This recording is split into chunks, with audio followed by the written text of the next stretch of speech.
Praise the Lord, friends.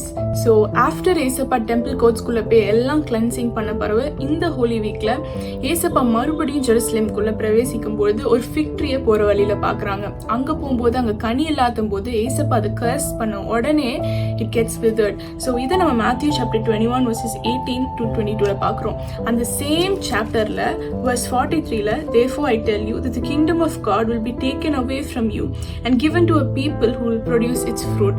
So இந்த லெசன்ல இருந்து நம்ம என்ன கத்துக்கிறோம்னா, ஏசப்பா கனி தரும் வாழ்க்கையை தான் விரும்புகிறாங்க. நம்ம ரட்சிக்கப்பட்டு அபிஷேகம் பெற்றிருந்தாலும் without producing fruit we can't be a part of God's kingdom.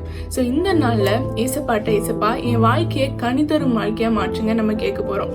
ஏசப்பாட உதவி இல்லைன்னா நம்ம கண்டிப்பா நம்ம ஃப்ரூட் பேரிங் ட்ரீயா இருக்க முடியாது. ஜான் 15 verse 5ல பார்க்கிறோம், I am the vine, you are the branches. If you remain in me and I in you, you will bear much fruit. Apart from me, you can do nothing.